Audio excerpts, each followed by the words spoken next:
السلام عليكم ورحمة الله وبركاته، حبايبي طلبة الصف الثالث الإعدادي، أهلا وسهلا بيكم في الترم التاني إن شاء الله. وهنحل أسئلة الدرس الأولاني كاملة، كتاب بنك الأسئلة 2023 من كتاب الامتحان. ومعانا النهاردة من صفحة 7 بإذن الله، هنزلهم على أجزاء كده من صفحة 7 لحد صفحة كام؟ لحد صفحة 12. ونقول بسم الله الرحمن الرحيم. السؤال الأولاني: واحد، اكتب المصطلح العلمي الدال على كل عبارة من العبارات الآتية. السؤال الأولاني بيقول لي إيه؟ واحد، تفاعلات كيميائية يتم فيها تفكك جزيئات مركب. طالما هتفكك يبقى تفاعلات ايه؟ انحلال حراري، تفاعلات انحلال حراري. تمام. رقم اتنين، تفاعلات كيميائية يتم فيها احلال، يبقى هو جايبها لك اهو احلال. تمام.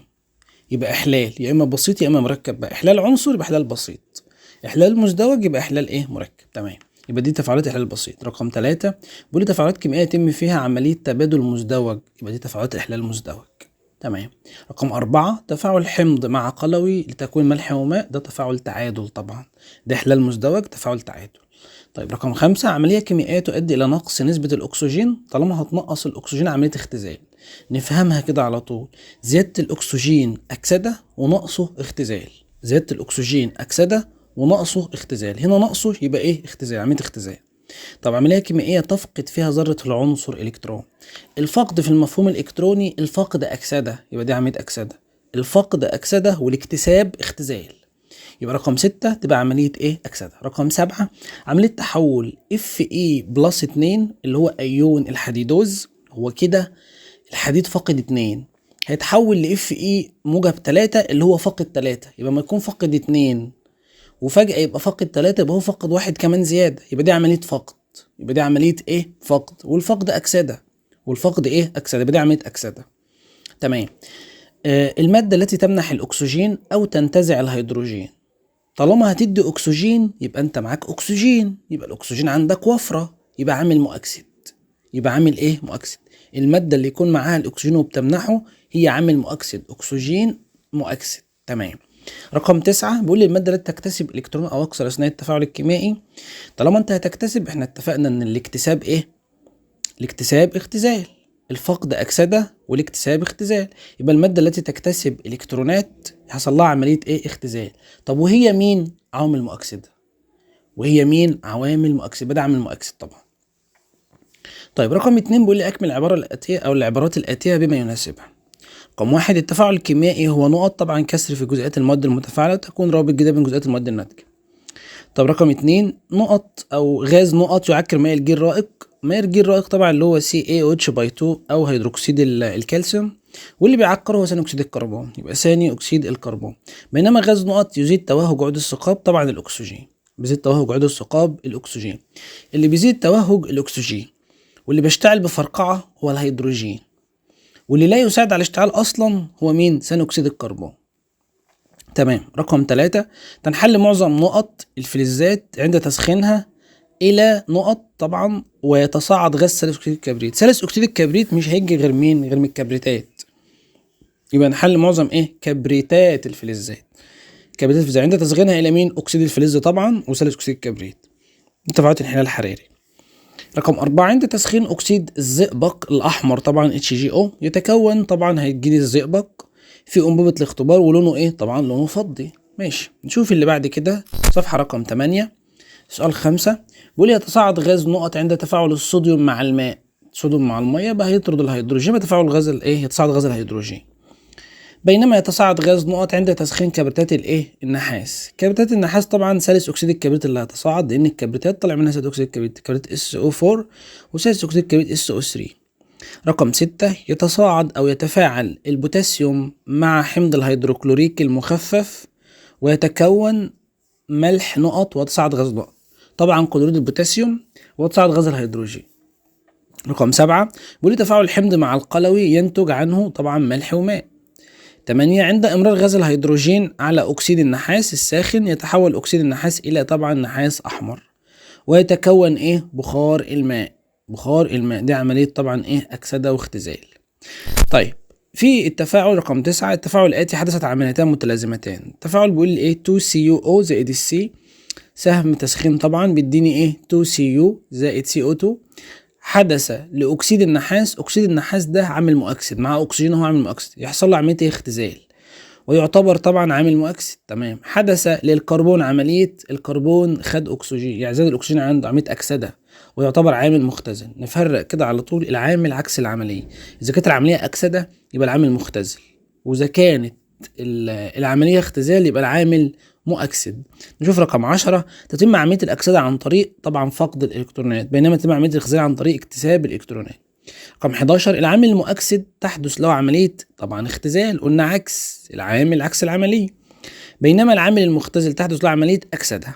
في التفاعل المقابل اللي هو الكلور Cl2 زائد 2 إلكترون، بنقول له خد اكتسب 2 إلكترون أهو، يديني أيون الكلور السالب، ذرتين أو أيونين للكلور السالب، هو كده اكتسب، والاكتساب اختزال، ويبقى هو عامل مؤكسد. يعتبر الكلور عامل طبعا قلنا مؤكسد.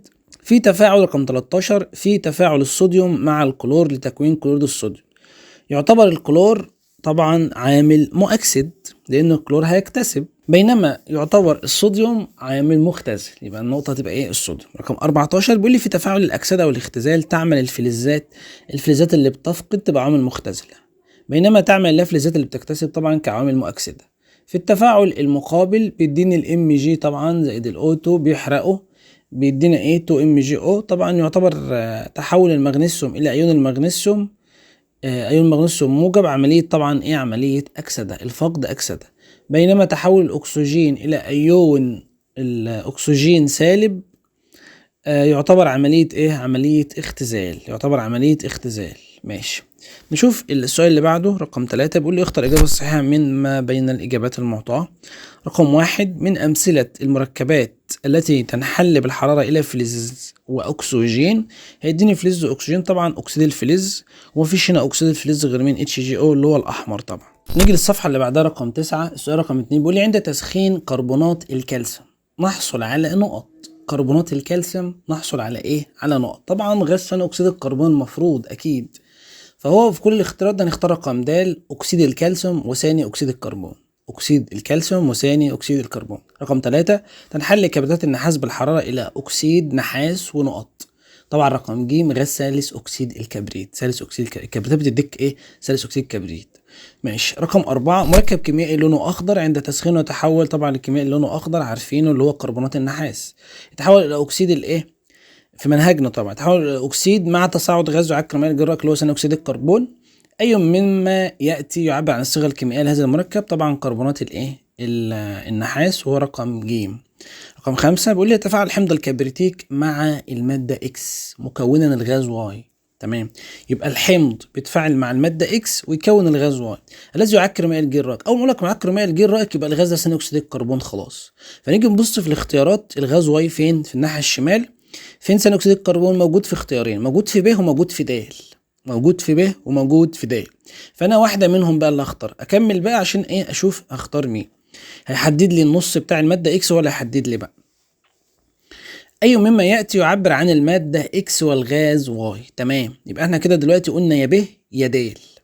المفروض الماده اكس كربونات الكالسيوم، والماده د هتبقى اكسيد الكالسيوم. اكسيد الكالسيوم CaO مفيش فيه ثاني اكسيد الكربون، ما يجيبش، لما ينحل ما يجيبش. انما كربونات الكالسيوم خدناها، لو في كربونات بتنحل وتديني ايه؟ ثاني اكسيد الكربون كغاز واكسيد الفلز. يبقى نختار مين؟ نختار ب. طب رقم 6 بيقول لي كل من المواد الناتجة تعطي ناتج أسود عند تسخينها عدا. كله بيدي الناتج الأسود ده اللي هو أكسيد النحاس. فنيجي نشوف كله بيديك ممكن أكسيد النحاس ما عدا مين؟ ما عدا ال HGO، لما بيتحل بالحرارة بيديك الزئبق والأكسجين. يبقى نختار رقم أ هو الصح. 7. عند الحلال الحراري لنترات الصوديوم يتصاعد غاز نيتريت الصوديوم وأكسجين. نيتريت الصوديوم وأكسجين، فبالتالي أختار إيه؟ أختار رقم ب الأكسجين. رقم 8. من أمثلة تفاعلات الإحلال البسيط، الإحلال البسيط اللي هو فلز بيحل محل إيه؟ عنصر في مركب. من أمثلة تفاعلات الإحلال البسيط طبعا هنختار رقم ب، تفاعل فلز محل إيه؟ محلول ملح. فلز محل محلول ملح مع محلول ملح يا ربي.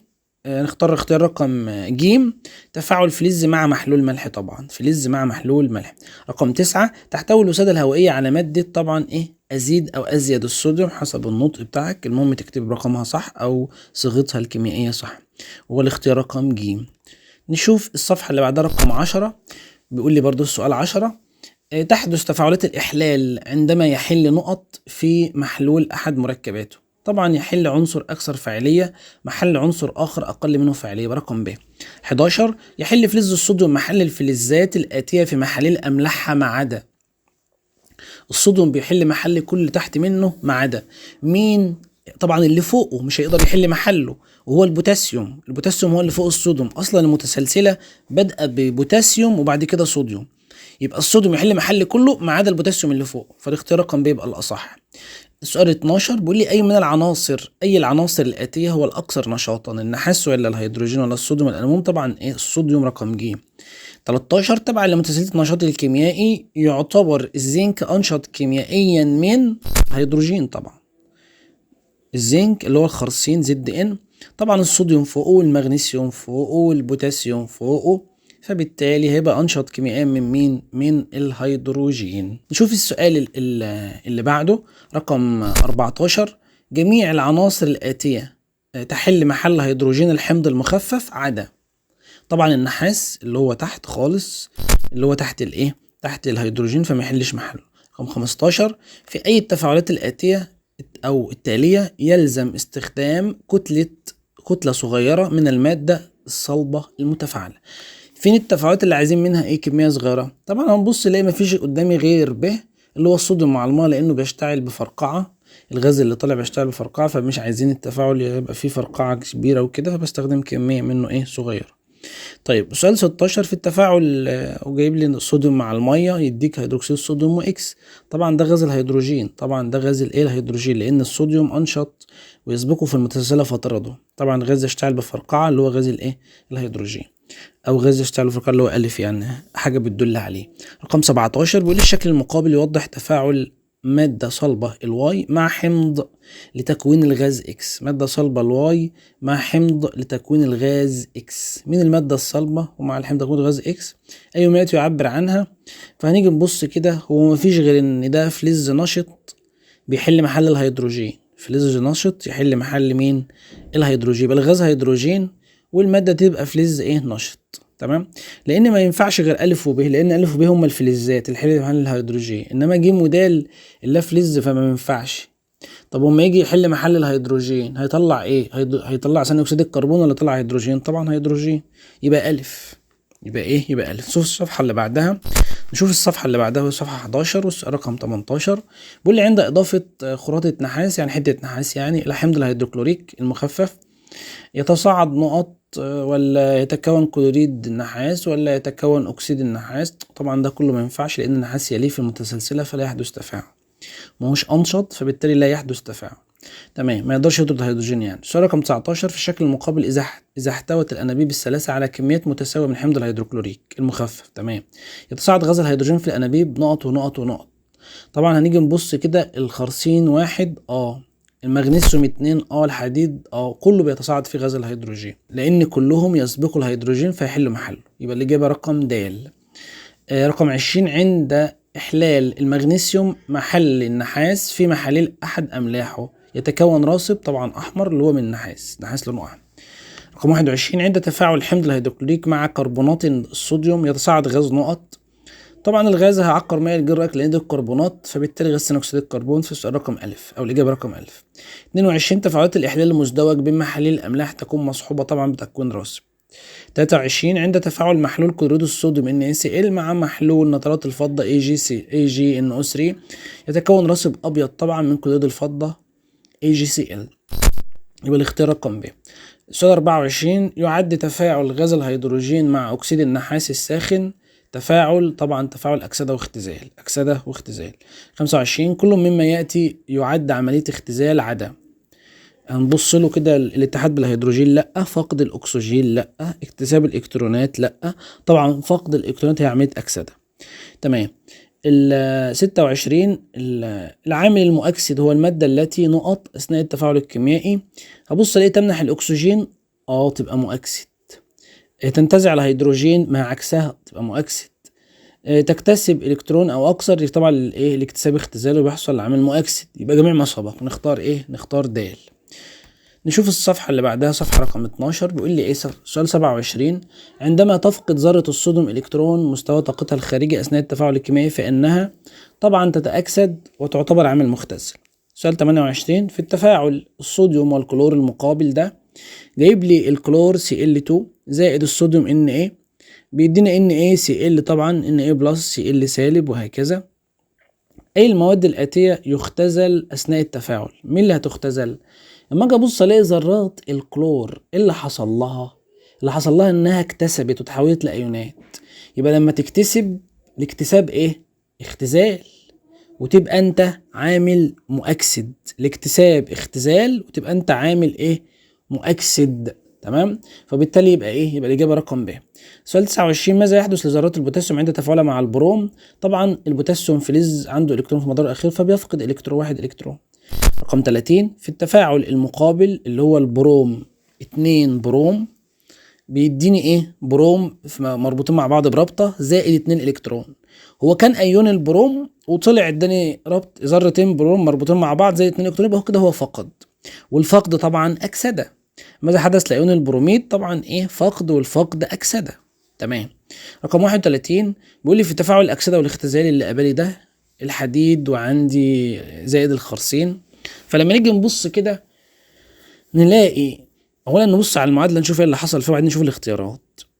كان داخل لي 2 ايونين حديديك، وطالما ايون حديديك فانت داخل فاقد 3 اصلا، يبقى ذره حديد فاقده 3 فبتحول ايون موجب، وذره كمان حديد ده فاقده 3 بتحول ايون موجب. حلو. معاهم مين؟ معاهم خرسين ذره متعادله. طلع ايه بقى؟ طلع الخرسين ايون موجب 2، يبقى ايه اللي حصل له؟ فقد. طب والحديد ايه اللي جراله؟ الحديد بعد ما كان فاقد 3 فقد 2، يبقى ايه اللي جراله؟ اكتسب. يبقى الخرسين تحول لايون موجب فبالتالي فقد، والفقد اكسده. الخرسين فقد والفقد اكسده، هو عامل مختزل. طب وايون الحديد؟ ايون الحديد اكتسب الكترون، كان حديدي اكتسب الكترون بقى حديد دوز، وبالتالي الاكتساب اختزال وهو عامل مؤكسد. فنيجي نبص على الاجابات ما نلاقيش حاجه تنفع غير الف اللي هي رب 1 و3. 1 و3 ينفعوا. يختزل اف اي موجب 3 الى اف اي موجب 2 لان الحديد دلوقتي اكتسب والاكتساب اختزال. تمام. فهو كده يختزل. اوكي. واللي تنفع برضو معانا تاني رقم 3 اف اي موجب 3 يقوم بدور عامل مؤكسد. ما هو طبعا عامل مؤكسد لانه حصل له عمليه اختزال والعامل عكس العمليه. يبقى 1 و3 فقط اللي هو الاجابه رقم ب. نشوف اولى الاسئله في مستويات التفكير العليا. بيقول لي كربونات الفلز ام خضراء اللون. طبعا لما اجي اقارنها بمنهجي، هو مين الاخضر اللون غير كربونات النحاس اصلا؟ CO3. تمام. المهم تتحول بالتسخين اللون الاسود طبعا من اكسيد النحاس، وبالتالي اللي عامل لها رمز اللي هي ام. وعند تسخين هيدروكسيد الفلز اللي هو بقى ايه؟ نربطه بهيدروكسيد النحاس CuOH/2 ازرق اللون. فعلا هو ازرق اللون، فانه يتحول ايضا الى اكسيد الفلز. طبعا الهيدروكسيد بيديك ايه؟ اكسيد الفلز. اي الاحتمالات التاليه يعبر عن صيغه اكسيد الفلز ام ولونه؟ طبعا اكسيد الفلز اللي هو اكسيد النحاس اللي هو MO. مفيش قدامي غير جيم. MO لونه اسود. تمام. من منهجي MO ولونه اسود، والاجابه رقم ج. هقف عن صفحه 12 ونكمل ان شاء الله في الفيديو الجاي بقيه الاسئله واحنا ماشيين تباعا كده. هتبقى اسئله المتفوقين واللي فيها تفكير كتير وشغل كتير. واشوفكم على خير ان شاء الله في الفيديو الجاي، والسلام عليكم ورحمه الله وبركاته.